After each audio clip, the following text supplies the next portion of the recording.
करने से पहले आपको क्वेश्चन है, ये क्वेश्चन देखना कैसे होता है। अभी क्वालिटेटिव प्रॉपर्टीज हम लोगों ने पढ़ ली थी। क्वालिटेटिव प्रॉपर्टीज में आप लोगों ने पढ़ा था एलिवेशन इन बॉइलिंग पॉइंट। अच्छा, एलिवेशन इन बॉइलिंग पॉइंट को लेकर आप लोग जानते हैं कि delta T B is equals to K into M. M is nothing but the molarity. M is molarity. तो मैं क्या इसको ऐसे लिख सकता हूँ, K B into W B upon M B into 1000 upon capital W. अच्छा, वन टू फैक्टर के लिए वन टू फैक्टर तो सिंपल है कि मैं आप लोगों को सिंपल पढ़ा दूं, कोई दिक्कत नहीं है कि डायरेक्ट वन टू फैक्टर के फॉर्मूले उठाऊं और वो करा दूं। लेकिन मैं आप लोगों को सिंपल बताना चाहता हूं पहले कि वन टू फैक्टर का जनरेशन कैसे पता लगता है कि वन टू फैक्टर आया है, कहां से आया है। अब ये क्वेश्चन मैंने आप लोगों को लिखा रखा है, the boiling point elevation of 0.3 gram acetic acid. Acetic acid का फॉर्मूला अगर देखा जाए तो एसिटिक एसिड का फॉर्मूला होता है CH3COOH। अगर मैं सिंपल है ना, सिंपली इसका मोलर मास निकालूं तो 12 प्लस 3 प्लस 32 प्लस 1, 32 मतलब 16 टू 32 है ना। तो दो ऑक्सीजन है, तो ये लगभग इसको जब ऐड करते हैं तो ये टोटल समेशन होकर आता है 12। अच्छा, एक 12 ये रहेगी, एक 12 ये कार्बन का 12 ये देखिए, एक ये देखिए, एक 12 ये हो गया। तो जब टोटल करते हैं तो 60 आती है, कितनी आती है, 60 वैल्यू आती है।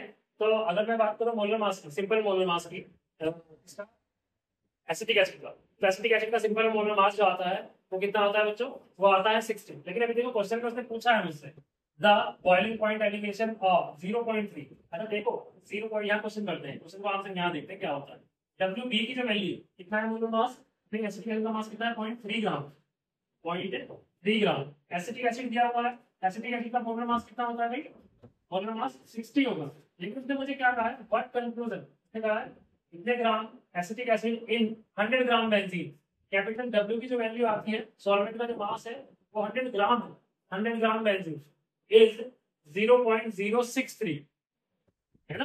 डेल्टा टीपी की वैल्यू एलिवेशन, देखो the boiling point elevation of इतने ग्राम एसिटिक एसिड, सॉल्यूट का मास दे दिया, सॉल्वेंट का मास दे दिया, benzene is this delta TP की value. Calculate the molar mass. यहाँ उसने देखो क्वेश्चन क्या पूछा है, मोलर मास पूछा है, क्या पूछा है, मोलर मास पूछा है of acetic acid from this data. जबकि मुझे पता है कि 60 होता है, लेकिन उसने कहा है इस डाटा से कितना होगा। तो मैं यहाँ इस डाटा में यहाँ 60 कंसीडर नहीं करूंगा जब मैं ये डाटा ले रहा हूँ। तो मुझे डेल्टा टीपी की जो वैल्यू मिली है, डेल्टा टीपी इसी को मिला है 0.063 केल्विन। अच्छा, केवी की जो वैल्यू कितनी है, केवी की वैल्यू है 2.5। केवी अगर मैं देखो तो 2.53 आता है 2.53, ये आ जाएगा 2.53 आ जाएगा। ओके, अब मैं यहाँ से मोलर मास क्या निकालूं, मुझे पता है delta T B is equals to K B into W B upon M B into 1000 upon capital W. जब इसको एम बी में लेके जाता हूँ बच्चों, तो M B is equals to K B की वैल्यू 2.53 इंटू डब्ल्यू बी मतलब 0.3 इंटू 1000 और डिवाइड बाय यहाँ डेल्टा टीपी आ जाएगा। डेल्टा टीपी की वैल्यू कितनी है 0.63 और इंटू 100 ग्राम मुझे बेंजीन का कीमत। तो जब मैं इसकी वैल्यू निकालता हूँ, इसकी वैल्यू निकालूंगा तो इसकी वैल्यू निकाल कर लगभग 119.9 और लगभग इक्वल टू 120 ग्राम पर मोलर आती है, ग्राम पर मोलर।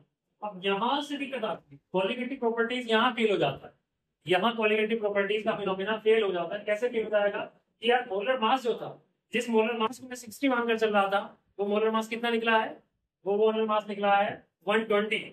इसका मतलब अपने मोलर मास का दोगुना निकला। कितना निकला है, दोगुना निकला है। तो कहीं ना कहीं कॉम्बिनेशन हुआ है, दो एटम अगर एक साथ जुड़ेंगे तो कॉम्बिनेशन हुआ। अभी किस तरीके से मुझे पता लगेगा कि यार आना तो 60 चाहिए था ना भाई, मोलर मास थोड़ा चेंज हो जाएगा। मोलर मास का बिना मोलर मास कैसे चेंज हो जाएगा, मोलर मास चेंज हो गया।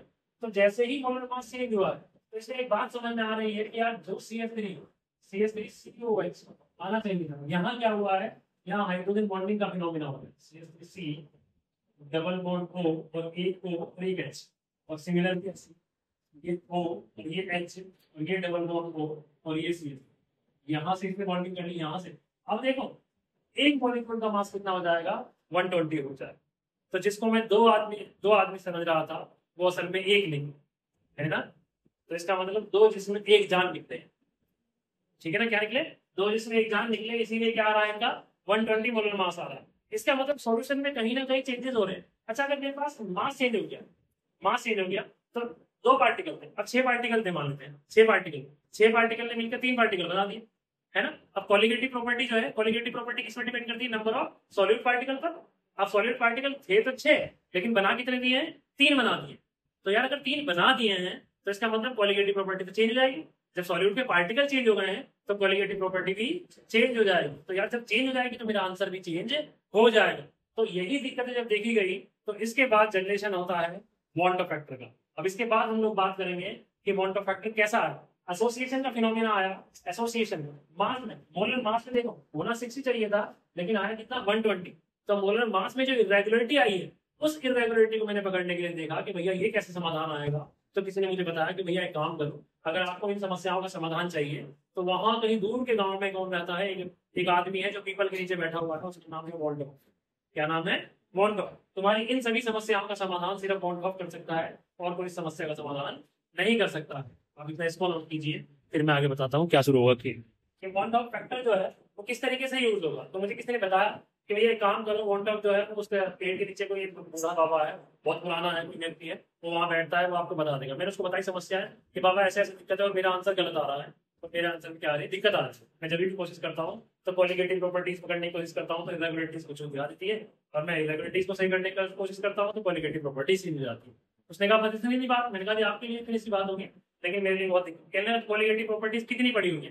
मैंने कहा 4 कॉलिगेटिव प्रॉपर्टीज पड़ी है। उसने कहा एक पड़ी होगी delta T B is equals to K B into M. ठीक है, मैंने कहा कहने delta T F depression in freezing point K F into M, ये पड़ा हुआ। मैंने कहा बिल्कुल सही बात। एक पड़ा हुआ P naught A minus P A upon P naught A is equals to X B पड़ा हुआ। मैंने कहा हाँ जी ये पड़ा हुआ। और कहने लगा ये पड़ा हुआ pi is equals to C into R into T, that is the osmotic pressure पड़ा हुआ। रिलेटिव लोअरिंग प्रेशर है ना, elevation boiling point, depression freezing point, relative lowering vapour pressure, और pi is equals to CRT that means osmotic pressure. उसने कहा कुछ नहीं करना है, इन सब के आगे आई लगा दो, आई। मैंने कहा जी आई क्या है, कहने लगा अभी रुक जाता कि लगा दे। I is nothing but bond of factor. यही है वो जो आप लोगों की सबसे बड़ी समस्या है, बॉन्ड ऑफ फैक्टर। अब इस पर ही हम लोग क्या करेंगे, सारा खेल चलाएंगे कि बॉन्ड ऑफ फैक्टर। अब हम लोगों को फॉर्मूले तो पता लग गए कि इस तरीके से यूज होगा, लेकिन बॉन्ड ऑफ फैक्टर निकालने का अभी तक कोई फॉर्मूला हमको पता नहीं लगा। तो 2 कंडीशन आती है बच्चों बॉन्ड ऑफ फैक्टर निकालने की, मैं आप लोगों को बता देता हूँ। बॉन्ड ऑफ फैक्टर निकालने के लिए मुझे 2 तरीके होती है, एसोसिएशन हो रहा होगा या डिसोसिएशन हो रहा होगा। सिंपल बात करते हैं, सबसे पहले जब बॉन्ड ऑफ फैक्टर का पता लगा तो बॉन्ड ऑफ फैक्टर के फॉर्मूले आए। तो बॉन्ड ऑफ फैक्टर को निकालने के लिए बात की गई बॉन्ड ऑफ फैक्टर। ये तभी यूज किया जाता है जब इरेगुलरिटीज ऑफ मास आती है, मास में या तो एसोसिएशन हो रहा है या डिसोसिएशन हो रहा हो। अगर एसोसिएशन या डिसोसिएशन का कोई फिनोमेना हो रहा है, इसका मतलब आपको बॉन्ड ऑफ यूज करना ही पड़ेगा। बस सही है। तो मैंने कहा पहले फॉर्मूला बताओ। तो एक फॉर्मूला सबसे पहला I is equals to normal molar mass, normal molar mass, molar mass upon abnormal molar mass, abnormal molar mass. इसको आप लोग एक तरीके से और याद रख सकते हैं। जैसे बच्चे होते हैं तो बच्चे स्कूल में जैसे एन ए होते हैं, एन ए नॉट अटेंडिंग होते हैं, तो इसको आप लोग ऐसे याद कर सकते हैं, N A not attending. N का मतलब हो गया नॉर्मल मोलर मास और ए का मतलब एबनॉर्मल मोलर मास। ये फॉर्मूला ठीक है। दूसरा फॉर्मूला आता है I is equals to observe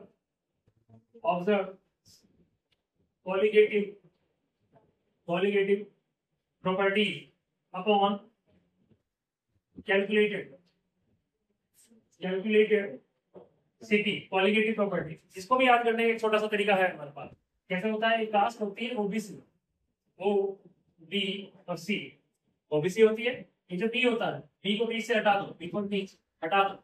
ओ का मतलब ऑब्जर्व कॉलिगेटिव प्रॉपर्टी और सी का मतलब कैलकुलेटेड कॉलिगेटिव प्रॉपर्टी। ठीक है, इस तरीके से याद रख सकते हैं। अच्छा एक फॉर्मूला मैं आपको और बताता हूँ जो मेनली यूज होगा। I is equals to number of mole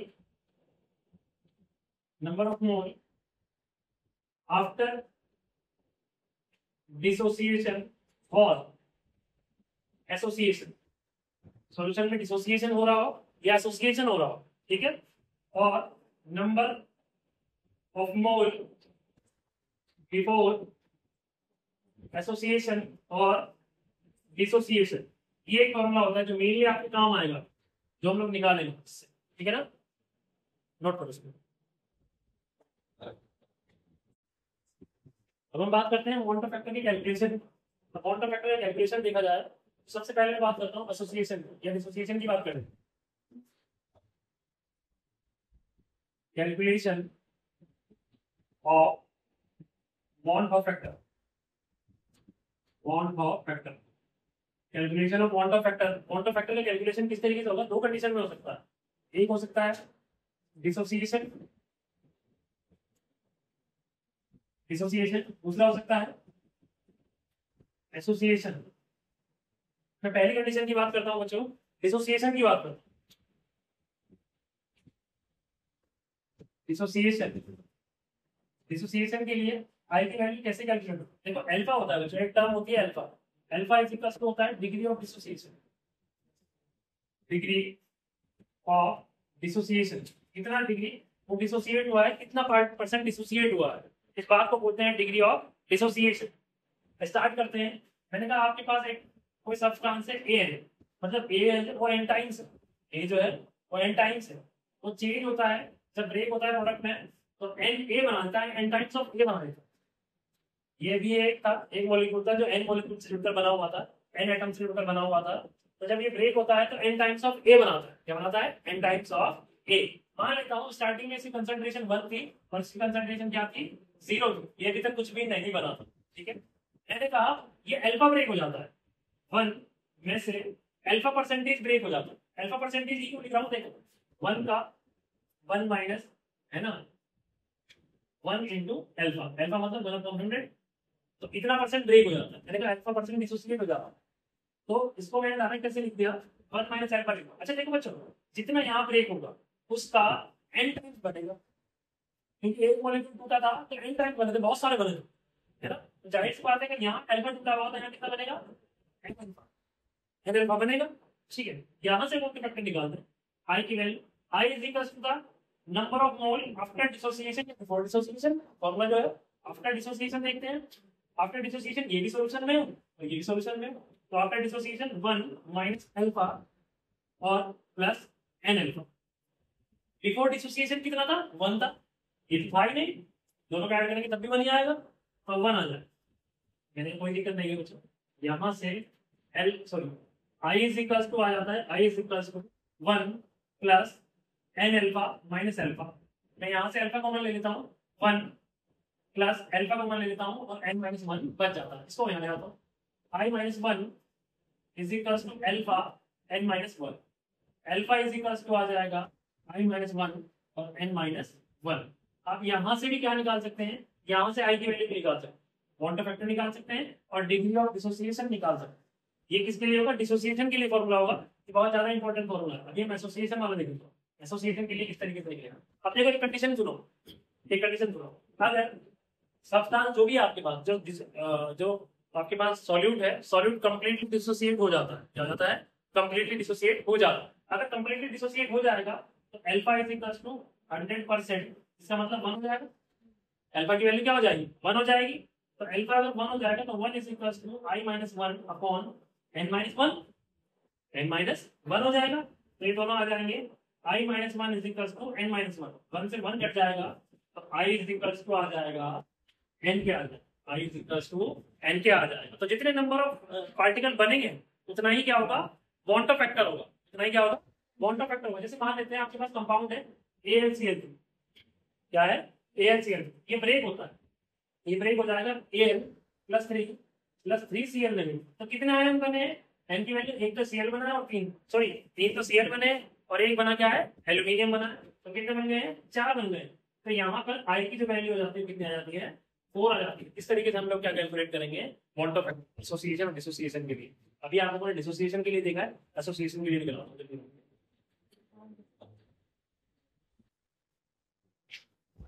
तो अब बात करेंगे बच्चों एसोसिएशन के लिए। एसोसिएशन के लिए बॉन्ड ऑफ फैक्टर का कैलकुलेशन करेंगे। मैं कैलकुलेशन करता हूँ, bond of factor for association, इसके लिए कर रहे हैं एसोसिएशन के लिए, डिसोसिएशन के लिए आप लोगों ने कर लिया है एसोसिएशन। मैं एसोसिएशन के लिए निकालूंगा, एसोसिएट हो गए पार्टिकल, क्या होंगे एसोसिएट होंगे। एसोसिएट किस तरीके से होगा बच्चों, देखो आपके पास n टाइम्स ए पार्टिकल है ना, यहाँ देखो अल्फा जो होगा, अल्फा इज इक्वल टू होगा डिग्री, डिग्री ऑफ एसोसिएशन। क्या होगा, डिग्री ऑफ एसोसिएशन। पहली कंडीशन में डिसोसिएशन में अल्फा क्या था, डिग्री ऑफ डिसोसिएशन। ठीक है, ऐसे ही डिग्री ऑफ एसोसिएशन होगा यहाँ पर, ये कंपाउंड एन क्या बनाता है, एन टाइम्स बहुत सारे एटम थे मेरे पास ए वाले, वो सारे मिलकर क्या बन गए हैं, एक मॉलिक्यूल बन गए हैं जिसमें सब जुड़ गए है ना। ठीक है, अब देखो ये कंडीशन 1 थी, ये 0। मान लेते हैं 1 में से अल्फा एसोसिएट हो गया, क्या हो गया है, अल्फा एसोसिएट हो गया, तो यहाँ कितना बनेगा, यहाँ का कितना बनेगा, देखो यहाँ कैसे पता लगेगा कितना बनेगा, एन पार्टिकल थे, एन पार्टिकल थे, एन पार्टिकल में मिलकर एक एन बना दिया, इसका मतलब एक पार्टिकल बना, कितना बना दिया, एक पार्टिकल। तो अगर मैं एक पार्टिकल की बात करूं तो कितना बनाएगा, 1/n बनाएगा। अगर अल्फा की बात करूंगा तो alpha is equals to alpha upon n बनाएगा। बात समझ आई है। तो सिमिलरली यहाँ अगर अल्फा एसोसिएट हुआ तो यहाँ कितना बनेगा, अल्फा अपॉन n बनेगा। बस यही से आप लोग कॉन्टेक्ट करके निकाल सकते हैं। ये कंडीशन समझ नहीं होती है सब, आप कैलकुलेट कर सकते हैं इजीली, कोई दिक्कत नहीं है। I is equals to number of mole after dissociation या before dissociation या association. Similarly, 1 minus alpha plus alpha upon n और upon 1. तो यहाँ से I is equals to आ जाएगा 1 है ना, प्लस अल्फा में कॉमन ले लूंगा, अल्फा कॉमन ले लूंगा तो 1 upon n minus 1 हो जाएगा, इसलिए हो जाएगा। तो अगर मैं यहाँ से अल्फा की वैल्यू निकालता हूँ, अल्फा इज इक्वल्स टू बच्चों हो जाएगा, alpha is equals to I minus 1 upon 1 upon n minus 1। इसको और सिंप्लीफाई अगर मैं करता हूँ तो इसको और सिंप्लीफाई कैसे कर सकता हूँ, इसको ऐसे कर सकता हूँ, I minus 1 upon 1 minus n upon n आ जाएगा, और ये n ऊपर चला जाएगा n, I minus 1 और upon 1 minus n, इतना आ जाएगा, alpha is equals to this हो जाएगा। अब बच्चों देखो एक क्वेश्चन आता है कि कंपाउंड है ना, कि डाइमर बन गया है, ट्राइमर बन गया। डाइमर और ट्राइमर देखना कैसे बनते हैं। क्या आपने मान लेते हैं 3 ऑक्सीजन लिए हुए, 3 ऑक्सीजन लिए हुए, तो 3 ऑक्सीजन मिलकर O3 बन गए, क्या बन गया है, O3।